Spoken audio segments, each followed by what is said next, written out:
Hello বন্ধুরা, আসসালামু আলাইকুম। শুভরাত্রি। আমি কিছুক্ষণ আগে অফিস থেকে এসেছি। আমি এসে জামা কাপড়টা চেঞ্জ করে সাথে সাথে ছাগলের ঘরে চলে আসছি ভিউয়ার্স। আজকে যেহেতু সারাদিনই বৃষ্টি ছিল, যার কারণে ছাগলের ঘরের ভিতরেই ছাগলের খাবার দিতে হয়েছিল।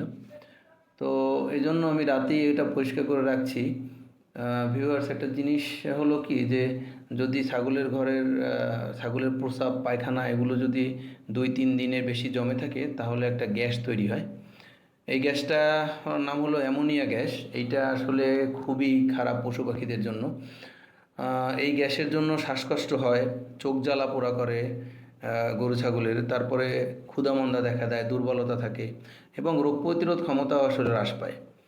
তো যার কারণে আমি সবসময় চেষ্টা করি, শুকনার দিনে হোক আর বর্ষার দিনে হোক, আমি প্রতিদিন না পারলেও একদিন পরে একদিন অবশ্যই আমি আমার ছাগলের ঘর পরিষ্কার করতে চেষ্টা করি। তো ভিউয়ার্স, আপনারা দেখছেন যে আমি এই যে ছাগলের পায়খানাগুলো এগুলো সব এক জায়গায় জড়ো করে এগুলো বস্তায় ভরে রাখি। বস্তায় ভরে রাখার পরে মাস দুয়েক গেলে পরে এটা অটোমেটিক জৈব সার হয়ে যায়। তখন আমরা এগুলোকে গাছে দেই, ছাদে যে গাছগুলো আমরা আছে আমাদের এই গাছে দেই। তো তাহলে তো আর রাসায়নিক সারের দরকার হয় না। রাসায়নিক সব কিছু আমরা যা খাই সব কিছুই তো আসলে রাসায়নিক সার দিয়ে করা। হ্যাঁ, এইতে আমি যতটুক পারি ততটুক পরিমাণ আর কি চেষ্টা করি যাতে আসলে ভালো কোনো কিছু খেতে, শাকসবজি ছাদে যেটা নিজে ফলাই অ্যাটলিস্ট। হ্যাঁ।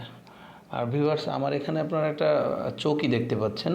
এই চৌকিটা আমি আমার এক বড় ভাইয়ের কাছ থেকে রেখেছিলাম। উনি বাসা ছেড়ে দিচ্ছিল তখন।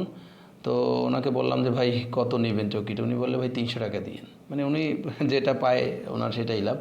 তো এইটা রেখেছি কারণ ভাই একটা মাচা দিতে গেলে আমার এই 12 ফিট লম্বা একটা ছাগলের ঘরে একটা মাচা দিতে গেলে আমি হিসাব করে দেখেছি আমার 2 থেকে 3 দিনে মিস্ত্রি খরচ প্লাস হলো গিয়ে কাঠ, লোহা, এগুলোই আমার 4,500 থেকে 5,000 টাকা খরচ হয়ে যাবে।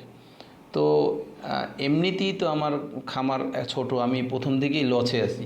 তো যে কেউ খামার দিলে আমি মনে করি যে ভিউয়ার্স, প্রথম দিকে আপনারা খুব সচেতন না হলে যদি খরচটা খুব বেশি হয়ে যায় তাহলে কিন্তু মুশকিল হয়ে যাবে।